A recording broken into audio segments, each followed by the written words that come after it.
اعوذ باللہ من الشیطان الرجیم، بسم اللہ الرحمن الرحیم۔ السلام علیکم ناظرین، میں ہوں آپ کا میزبان سید عمران مہدی۔ سچ ٹی وی کی جانب سے محرم الحرام کے حوالے سے خصوصی نشریات آپ کی خدمت میں پیش کی جا رہی ہے۔ پروگرام کلام امام حسین علیہ السلام۔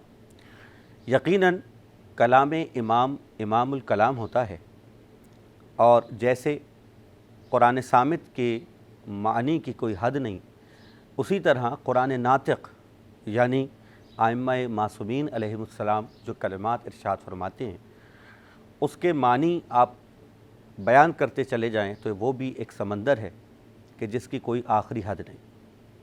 ہم اپنے علم کے مطابق، اپنی معرفت کے مطابق اور اپنے ایمان کے مطابق اس کو سمجھنے کی کوشش کر رہے ہیں، اور ہم بحیثیت ایک عام مسلمان اپنے نفس کو اس پاکیزگی کی حد پر لانا چاہتے ہیں جہاں جب آج کا حسین ظہور کرے تو ہم بھی مثل حر ان کے لشکر میں شامل ہو سکیں۔ نفس کی اس طہارت اور پاکیزگی کے لیے ضروری ہے کہ امام حسین علیہ السلام کے ان کلمات کو سمجھا جائے جو آپ نے ارشاد فرمائے، اور ان کلمات کا ایک بہت بڑا مقصد یہ ہے کہ کربلا کے مقصد کو کہیں کوئی اپنے الفاظ میں انٹرپریٹ نہ کرے۔ امام حسین علیہ السلام نے اس بات کا بہت اہتمام کیا کہ 28ویں رجب سے لے کر 10ویں محرم عصر عاشور تک آپ خطبات ارشاد فرماتے رہے، ایک ایک لمحے پر ہونے والے ہر عمل کی وضاحت کرتے رہے، اور تاریخ کے مورخ نے اس کو قلم بند کر دیا۔ اب آنے والا ہر زمانہ کلام امام کی تشریح کرتا رہے گا، اور عاشقان امام حسین اسی سمندر میں ڈوب کر معرفت کے موتی ڈھونڈتے رہیں گے۔ یہ کام تمہارا ہے، یہ کام ہمارا ہے کہ سچ کو تلاش کرو۔ سچ ٹی وی کی ہمیشہ یہ کوشش ہوتی ہے کہ سچ کو بیان کیا جائے، اور واقعاً کہ واقع کربلا میں اس سے بڑا سچ کیا ہے کہ جو امام حسین علیہ السلام نے اپنے خطبات میں ارشاد فرمایا ہے۔ گزشتہ پروگرام میں ہم نے گفتگو کی تھی امام حسین کے مکے سے جانے پر، وہاں کے حالات پر، اور ہمارے ساتھ موجود ہیں آج بھی وہی پینل اسٹوڈیوز میں۔ میں بہت شکر گزار ہوں کہ تشریف لائیں حضرت علامہ کامران حیدر آبادی صاحب۔ السلام علیکم ورحمۃ اللہ وبرکاتہ۔ ان کے ساتھ ہی بہت ہی محترم اور بہت ہی پیارے مفتی زاہد اسلم رضوی صاحب۔ السلام علیکم ورحمۃ اللہ وبرکاتہ۔ بہت بہت شکریہ آپ کی تشریف آوری کا۔ ساری گفتگو کو میں 2 بند پڑھ کے سمیٹ رہا ہوں، اور اس کے بعد پھر آج اپنی گفتگو کا آغاز کریں گے اس عنوان سے کہ امام نے مکہ چھوڑ دیا ہے اور اب امام کوفے کی جانب سفر میں ہیں۔ مشورہ دیتے تھے ہر چند عزیز و احباب، مشورہ دیتے تھے ہر چند عزیز و احباب، جانب کوفہ نہ جائیں کسی عنوان جناب۔ یہ فضائیں ہیں مخالف، یہ زمانہ ہے خراب، تھا مگر سبط پیمبر کا فقط ایک جواب۔ موت سے لاکھ ڈراتے ہوں ڈرانے والے، موت سے لاکھ ڈراتے ہوں ڈرانے والے، اپنے وعدے کو نبھاتے ہیں نبھانے والے۔ حکم حاکم ہے کہ ہو دین کی باطل توجیہ، اور ضد باطل ہے کہ وہ بن کے رہے حق کی شبیہ۔ گنگ سب مفتی و قاضی ہیں تو لب بستہ فقیہ، اور چپ رہوں میں بھی تو پھر کون کرے گا تنبیہ۔ سبحان اللہ۔ مصلحت کیش اگر حق کا ولی ہو جائے، مصلحت کیش اگر حق کا ولی ہو جائے، پھر تو جو چاہے حسین ابن علی ہو جائے۔ میں بلا کسی تاخیر کے علامہ کامران حیدر آبادی صاحب کی خدمت میں یہ سوال کروں گا کہ جناب، جیسا کہ آپ کے علم میں کہ گزشتہ پروگرام میں ہم نے امام کے مکی سے روانگی کے حالات کو بیان کیا، اب امام نے مکہ چھوڑ دیا، کس مقام پر حضرت حر کا لشکر امام حسین علیہ السلام کو ملا، کس کیفیت میں ملا، امام کا عمل ان کے ساتھ کیا تھا؟ اس کے ساتھ ہی ساتھ یہ بھی ارشاد فرمائیے گا کہ اس 5 مہینے کے عرصے میں، اور بالخصوص جب امام نے مکہ چھوڑا ہے اس کے بعد، کیا امام کے ساتھ کچھ لوگ ہو گئے تھے؟ امام کے ساتھ لشکر ہو گیا تھا؟ امام نے لشکر تیار کرنے کی کوشش کی، اور اگر نہیں کی تو کیوں نہیں کی؟ بسم اللہ الرحمن الرحیم۔ جیسا کہ آپ نے سوالات کیے تو میں گزشتہ دن کی گفتگو سے استفادہ کرتے ہوئے کہ امام نے اپنے پیغام کو، یعنی وہ جسے شریعت میں امر بالمعروف اور نہی عن المنکر کہا جاتا ہے اسے عام کیا، حاجیوں کے ذریعے، عمرہ ادا کرنے والوں کے ذریعے، اور بہت سارے مقامات پر آپ نے خطوط بھی روانہ کیے، خطوط بھیجے، اور ان خطوط میں امام نے واضح کیا کہ وہی کہ شریعت کو مٹایا جا رہا ہے، سنت نبوی کو پامال کیا جا رہا ہے۔ بالکل۔ تو اس وقت ہر مسلمان کا فرض یہ ہے کہ گھر میں بیٹھنے کے بجائے قیام کرے، واہ، وہ آئے۔ اور پھر آپ یہ بھی واضح کر رہے ہیں کہ تم یہ نہیں کہہ سکتے کوئی شخصیت تمہارے درمیان نہیں ہے، بلکہ میں جو نواسہ رسول ہوں اور میرے بارے میں جو حضور اکرم صلی اللہ علیہ وآلہ وسلم فرما چکے ہیں، میں تمہیں بلا رہا ہوں، واہ، میں تمہیں راہ ہدایت کی جانب لے جاؤں گا اگر میرا ساتھ دو گے۔ واہ، تو آپ کی خطوط بصرہ بھی پہنچے۔ ٹھیک۔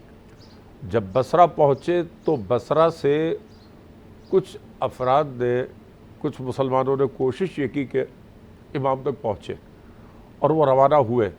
تو ہم دیکھیں گے کہ حضرت یزید بن ثبیت وہ اور ان کے ساتھی پہنچنے والوں میں پہلے ہیں، جو امام کی نصرت کے لیے جو ہے پہنچے ہیں۔ اور ابھی آپ مدینے سے نکل کر غالباً مقام ابتہ یا آپ وادی تنعیم تک پہنچے ہیں کہ ان لوگوں سے ملاقات ہوئی ٹھیک۔ اور وہ امام کے ساتھ شامل ہو گئے۔ دوسری جانب جب یہ قافلہ آگے جو مختلف منازل طے کرتا گیا تو یہاں ایک منزل پر آپ کو حضرت مسلم بن عقیل کی شہادت کی خبر بھی ملی ہے، لیکن کوفے گئے تھے، جی، جو کوفے جنہیں امام حسین اپنا سفیر مکے میں قیام کے دوران سفیر بنا کے بھیج چکے۔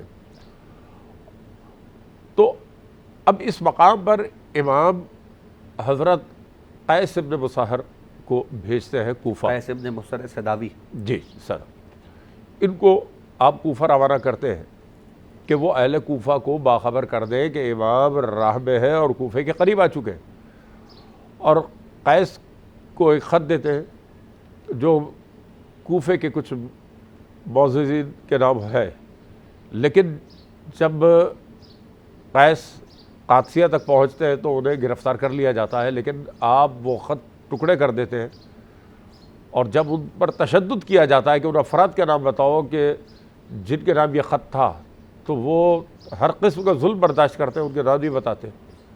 تو ابن زیاد یہ کہتا ہے اب دو ہی راستے ہیں، یا تو نام بتاؤ یا ممبر پر جا کے مسجد میں جاؤ، ممبر پر جاؤ اور امام حسین پر لعنت کرو، نعوذ باللہ۔ یعنی اس شخص کی جرأت دیکھیے، اسلام پر یہ وقت آ گیا کہ جن ہستیوں پر درود نازل ہوا ہے، اللہ اکبر، ابن زیاد یہ کہہ رہا ہے کہ جا کر ان پر مجمع میں نمازیوں کے درمیان گویا وہ اتنا بے خوف ہے، لہٰذا اعلان ہو گیا اس بات کا اور مسجد کھچا کھچ بھر گئی۔ لیکن جب وہ ممبر پر آئے تو اللہ تعالیٰ کی حمد و ثنا کے بعد حضور اکرم صلی اللہ علیہ وآلہ وسلم پر درود بھیجا، اہل بیت کی عظمت بیان کی، اور کہا کہ لوگوں، میں امام حسین کی جانب سے قاصد آیا ہوں اور تمہیں یہ خبر دے رہا ہوں کہ دیکھو وہ کوفے کے راستے میں ہیں اور قریب آ چکے ہیں۔ نتیجے میں قیس بن مصہر سداوی کو بلندی سے کوٹھے سے زمین پر پھینک کر شہید کر دیا گیا۔ اللہ اکبر۔ لیکن آپ یہ دیکھیں گے کہ پیغام پہنچا، دوسری جانب بصرہ سے افراد آ رہے ہیں، کوفے میں یہ پیغام پہنچنا تھا، تو کوفے کی ناکہ بندی ہے، اس کے باوجود بہت سے لوگوں نے کوشش کی کہ کسی طرح امام تک پہنچے ہم۔ یہ سوال میں آپ سے یقیناً بعد میں کروں گا، یہ ایک الگ۔ حضرت حر سے کس مقام پہ امام کا حضرت حر امام کو جب، کیونکہ حضرت حر حسین بن نبیر کے جو لشکر تھے اس کا ایک دستے کے سردار تھے، جو 1000 افراد پر مشتمل ہے، اس رسالے کے سردار ہیں۔ اور جب آپ قادسیہ سے آگے بڑھتے ہیں تو یہاں بہت سارے ایسے لشکر ہیں جو امام حسین کو تلاش کر رہے ہیں، ٹھیک، اس میں حضرت حر سے ملاقات آپ کی ہو جاتی ہے، اور یہ وہ ملاقات ہے کہ جس میں، کیونکہ حر کے ساتھ جو افراد ہیں وہ پانی ختم ہو جانے کی بنا پر بہت زیادہ پیاسے ہیں، اور پیاس کی شدت سے، کیونکہ صحرا ہے، ان کی حالت بہت متغیر ہے، ہلاک ہونے کے قریب ہے، ایسے بھی امام سے کا سامنا ہوتا ہے اور امام اپنے ساتھیوں سے کہتے ہیں کہ ان سب کو پانی پلا کر ان کی تشنگی بجھاؤ، صرف ان لوگوں کو نہیں بلکہ ان کی جو سواریاں گھوڑے ہیں انہیں بھی پانی پلاؤ۔ ہائے ہائے ہائے ہائے ہائے، یہ کہ کرم ساقی کوثر تو دکھا دو بھائی، جتنا پانی ہے وہ پیاسوں کو پلا دو بھائی۔ ظاہر ہے کہ کریموں کا گھرانہ ہے، کریم ابن کریم، سخی ابن سخی۔ صحرا میں پانی کی قیمت ظاہر ہے کیا ہوتی ہے یہ وہی جانتا ہے جس نے صحرا کا سفر کیا ہو۔ مقام قادسیہ پر حضرت حر کا لشکر ملا تھا۔ امام حسین علیہ السلام کوفے کی جانب جا رہے تھے اور ہزاروں کی تعداد میں خطوط کوفے سے آئے تھے جس میں دعوت دی گئی تھی، اور امام نے وہ تمام جو خطوط تھے جو بوری میں بند تھے وہ بھی ظاہر کے ساتھ رکھے ہوئے تھے۔ ہمارے ساتھ ظاہر ہے کہ مفتی صاحب موجود ہیں، لیکن مفتی صاحب سے سوال کرنے سے قبل وقت ہوا چاہتا ہے ایک مختصر سے بریک کا۔ بریک کے بعد واپس آئیں گے، مفتی صاحب کی خدمت میں سوال رکھیں گے، کہیں نہیں جائیے گا، سچ کے ساتھ۔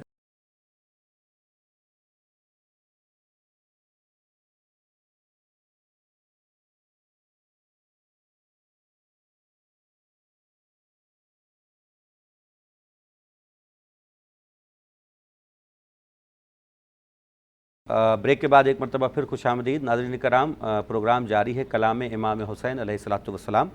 بریک پہ جانے سے قبل حضرت علامہ کامران حیدر عابدی صاحب گفتگو ارشاد فرما رہے تھے اور حضرت حر علیہ السلام کے حوالے سے گفتگو تھی کہ کیسے ملاقات ہوئی، کس کیفیت میں جناب حر کا لشکر تھا اور اس پر کیسے امام حسین نے کرم فرمایا۔ مفتی زاہد اسلم صاحب ہمارے درمیان موجود ہیں اور ان سے میرا یہ سوال ہے کہ مفتی صاحب، ہم یہ دیکھتے ہیں کہ حضرت حر امام حسین کو گرفتار کرنے کے لیے آئے تھے اور وہی وہ پہلی شخصیت ہیں کہ جن کی وجہ سے میں کہوں یا جن کے جو محرک بنے کہ امام کربلا تشریف لائے۔ یہاں تک لکھا گیا ہے کہ انہوں نے امام حسین کے لجام فرس میں ہاتھ ڈال دیا تھا۔ جو کلمات ہیں اگر آپ کے ذہن میں ہوں تو وہ آپ دوبارہ دہرائیے گا، یقیناً کہ وہ بیان کرتے ہوئے آنکھوں سے آنسو چھلک پڑتے ہیں اور چھلکنے چاہیے۔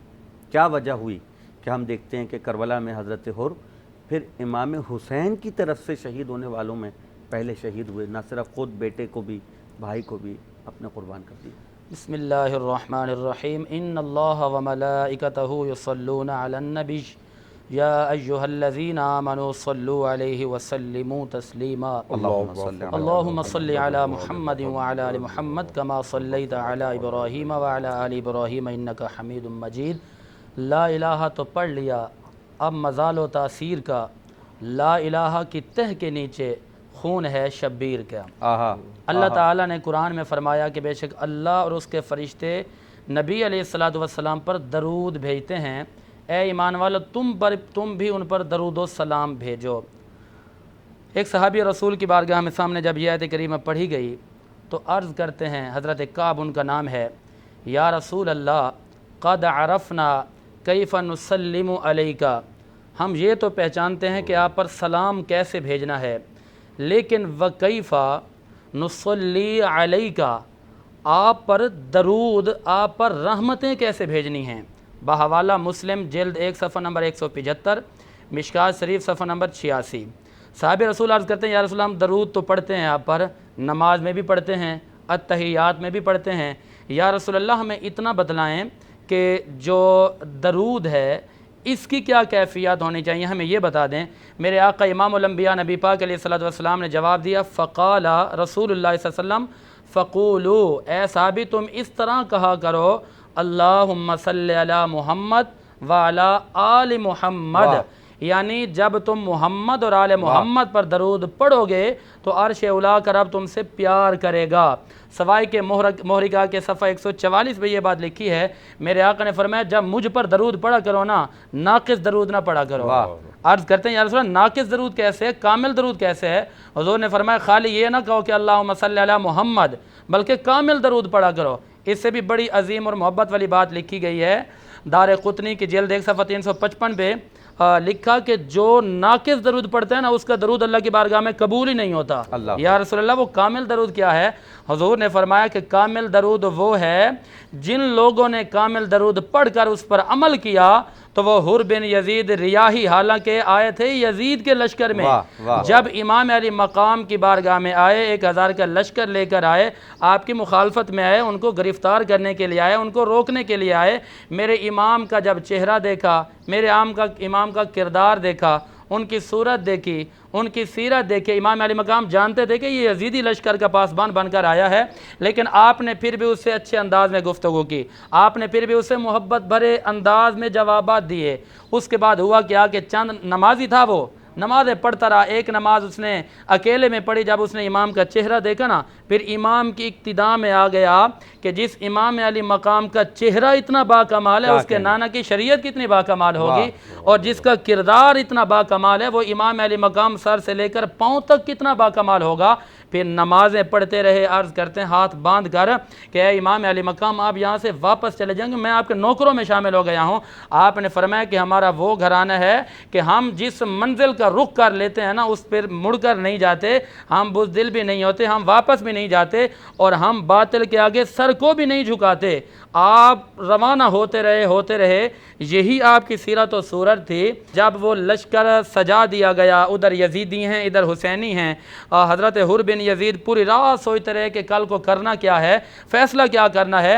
حالانکہ صبح جب لڑنے کے لیے آئے تو یزید کے لشکر میں کھڑے تھے، ادھر دیکھتے ہیں کہ حسینی لشکر ہے اور جنت سامنے نظر آ رہی ہے، ادھر دیکھتے ہیں یزیدی ہے اور جہنم اور لعنت سامنے نظر آ رہی ہے۔ آپ نے نتیجہ یہ نکالا کہ کیوں نہ میں اپنی دنیا کو بھی بچاؤں، آخرت کو بھی بچاؤں۔ آپ دوڑ کر آتے ہیں امام علی مقام کے قدموں میں آ کر عرض کرتے ہیں کہ یا امام علی مقام، اگر میں ابھی آپ کے قدموں میں آ کر آپ کے غلاموں میں شامل ہونا چاہوں تو کیا میری مغفرت ہو سکتی ہے؟ امام علی مقام نے فرمایا کہ آج کے دن میں جو بھی اہل بیت اطہار سے محبت کرتے ہوئے میدان کربلا میں دفاع اسلام کرے گا، فرمایا کہ میں امام علی مقام میں حسین ابن علی قیامت کے دن اس بندے کی شفاعت بھی کروں گا اور اس کو جنت میں بھی لے کر داخل کروں گا۔ سبحان اللہ، تو سبحان یہ وہ ہے اللہ، کہ سبحان کس نے اللہ۔ کیا پایا، کس نے کیا کھویا۔ واہ۔ اور اس سفر کے اندر جو ہے بہت سارے لوگوں نے اپنی آخرت برباد کی، اور بہت سارے لوگوں نے امام کا چہرہ دیکھ کر، ان کا مشن دیکھ کر اپنے آپ کو جہنم سے بچایا، امام علی مقام کے غلاموں میں اپنے آپ کو شامل فرمایا۔ سبحان اللہ، سبحان اللہ۔ بہت بہت بہترین بیان، بہت ہی عقیدت اور جذبات سے بھرپور جامع گفتگو اور مختصر پر اثر گفتگو مفتی صاحب ارشاد فرما رہے ہیں۔ میں بار بار ان کے لیے دعا کر رہا ہوں کہ خداوند تعالیٰ انہیں اپنی حفظ و امان میں رکھے اور استقامت عطا فرمائے کہ ہمیشہ سچ بولتے رہیں۔ آپ کا بہت بہت شکر گزار ہوں، اس حق گوئی کے لیے میں آپ کا بہت بہت شکر گزار ہوں۔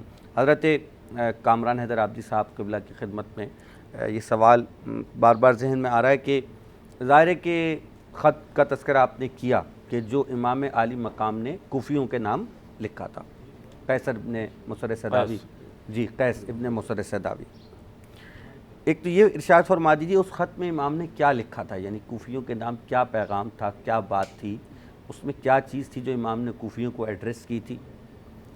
ساتھ ہی ساتھ یہ بھی ارشاد فرمائیے گا کہ اس دوران میں امام کو کس وقت اور کس منزل پر یہ پتہ چلا کہ کوفے کے حالات جو ہیں وہ بدل چکے ہیں اور اب وہاں پہ جانا درست نہیں ہے، یعنی یہ کس وقت امام نے فیصلہ کیا کہ اب اس طرف جانا درست نہیں ہے؟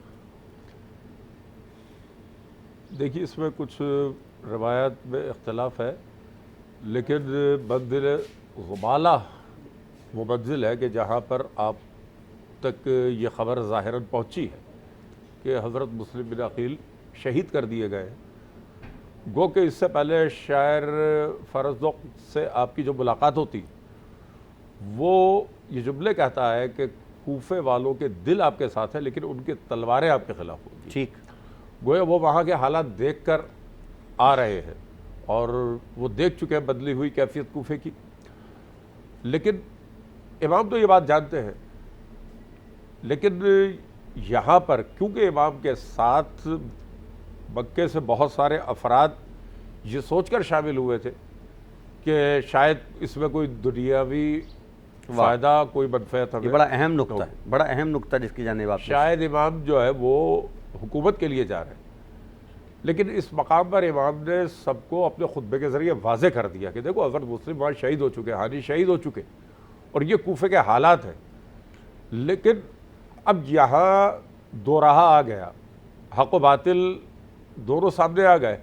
اب فیصلہ کرنا ہے تم لوگوں کو کہ اب بھی حق کی راہ میں آگے بڑھنا ہے یا جو دنیا دار افراد انہیں واپس لوٹ جانا ہے. واہ جتنے دنیا دار تھے وہ وہاں سے واپس چلے گئے. واہ گویا اب جو قافلہ جا رہا ہے یہ تمام کا تمام حق پرستوں پر مشتمل ہے واہ واہ واہ واہ جو واہ دین کی سربلندی کے لیے جا رہا ہے. واہ واہ واہ واہ واہ واہ واہ بے شک کوفہ مخالف ہوتا ہے ہو جائے، لیکن ہمیں اپنے استقامت کے ذریعے دین کا دفاع قیامت تک کرنا ہے. واہ. تو یہ آگے بڑھتے ہیں یہاں سے، اور یہاں اب دیکھیے کہ حضرت زہیر قین بھی امام سے آ کر مل رہے ہیں. ٹھیک. اب کچھ روایت میں یہ ہے کہ وہ اس خبر سے پہلے ملے، لیکن حضرت زہیر قین کا شمار اس وقت تک بظاہر امام کے ساتھیوں میں نہیں ہے. جنگ صفین میں تو وہ بلکہ مولا علی کے خلاف آئے، اچھا. لیکن اس کے بعد وہ ایک غیر جانبدارانہ زندگی گزار رہے. لیکن امام جانتے ہیں کہ زہیر بن قین جو ہے وہ کردار کے اعتبار سے ایک پاکیزہ شخصیت رکھتے ہیں. ٹھیک، بالکل ٹھیک ہے. میں آپ کی گفتگو قبلہ یہیں سے دوبارہ سلسلہ جڑ جائے گا. وقت ہوا چاہتا ہے ایک بریک کا. اور ناظرین کرام، بہت خوبصورت گفتگو جاری ہے، بڑی تاریخ کے حوالے سے مدلل اور جامع گفتگو جاری ہے. میں دونوں علماء کرام کا بہت بہت شکر گزار ہوں اتنی بہترین گفتگو پر. سلسلہ بھی جاری ہے. وقت ہوا چاہتا ہے ایک بریک کا. بریک کے بعد واپس آئیں گے، گفتگو کا سلسلہ یہیں سے شروع کریں گے. سچ کے ساتھ رہیے.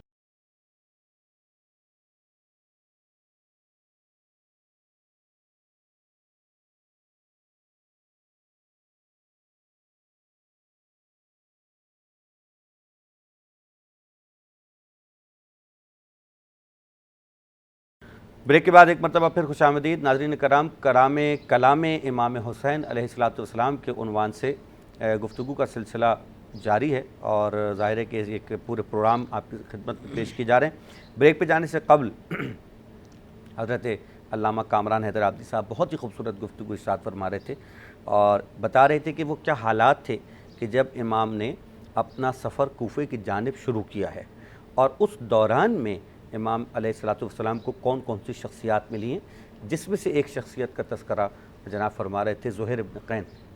جی، حضرت زہیر ابن قین ان کا تذکرہ فرما رہے تھے. تو جہاں سے گفتگو کا سلسلہ رکا تھا وہیں سے دوبارہ جڑ.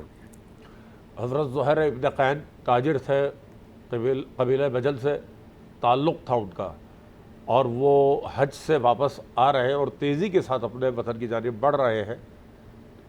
بظاہر کیونکہ ماضی میں ان کا حکومتوں سے تعلق تھا تو برات یافتہ طبقے کے فرد ہے، لیکن جب امام انہیں بلاتے ہیں، اس موقع پر ان کی زوجہ کا بھی ذکر کروں گا کہ جب امام نے اپنا قاصد بھیجا اور زہیر خیمے میں واپس آئے، زوجہ نے پوچھا کون آیا تھا، کہا امام حسین نے بلایا ہے. کہا پھر؟ کہ تمہیں معلوم ہے میرا ان سے تعلق نہیں ہے، کوئی تعلق نہیں ہے.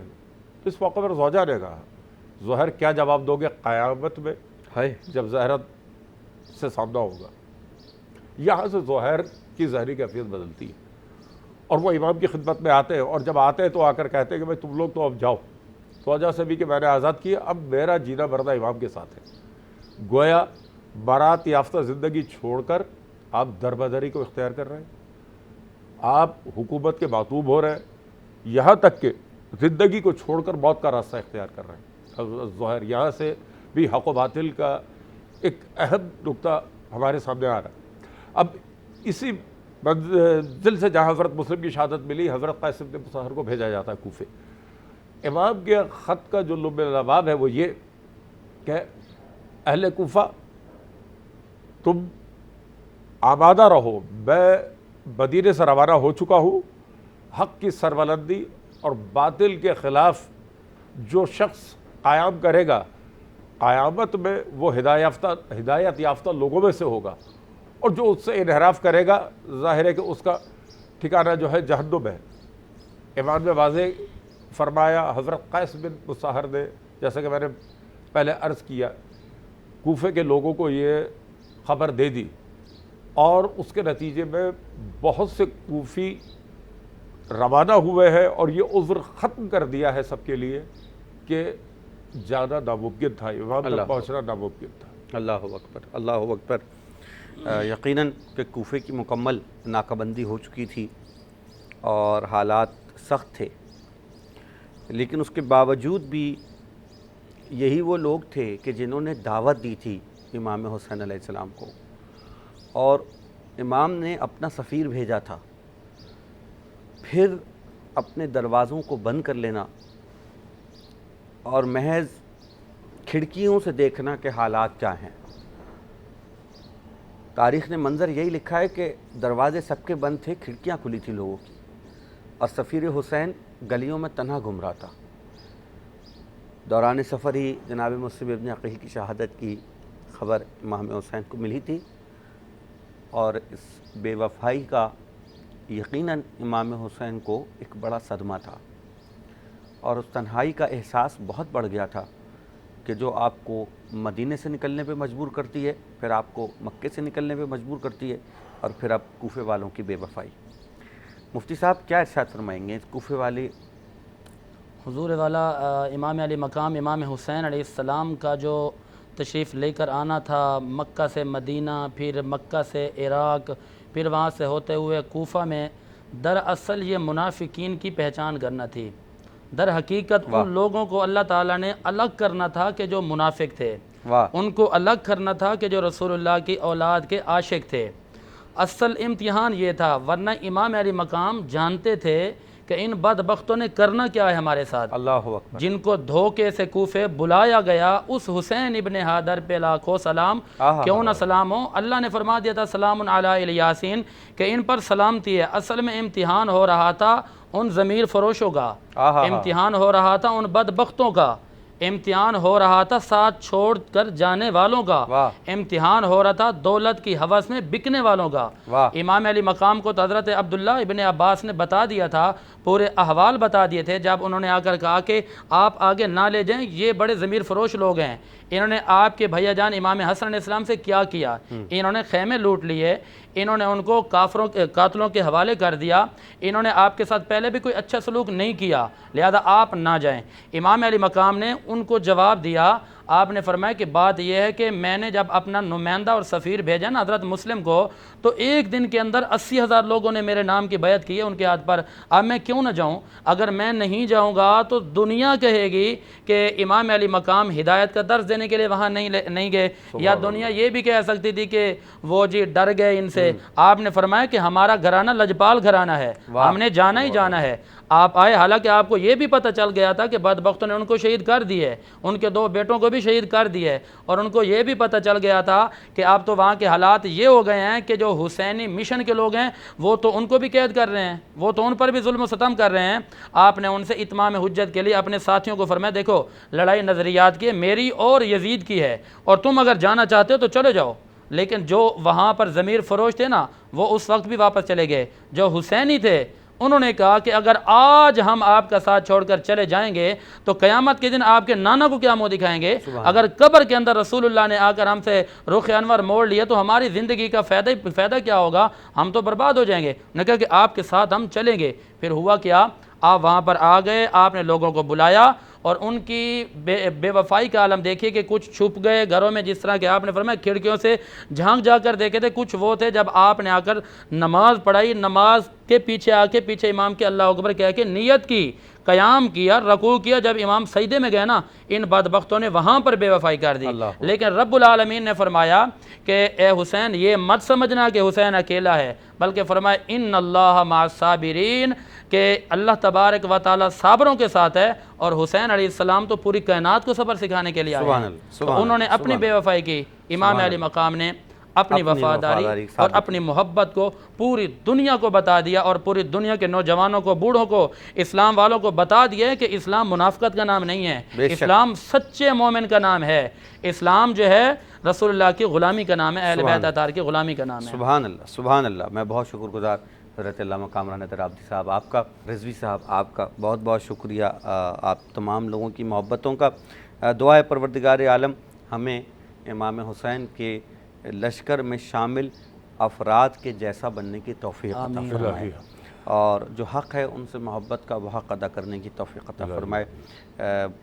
اسی دعا کے ساتھ اپنے میزبان سید عمران مہدی کو اجازت دیجیے، انشاءاللہ اگلی نشست میں کلام حسین کے عنوان سے پھر حاضر ہوں گے۔ تب تک کے لیے اجازت، والسلام علیکم ورحمۃ اللہ وبرکاتہ۔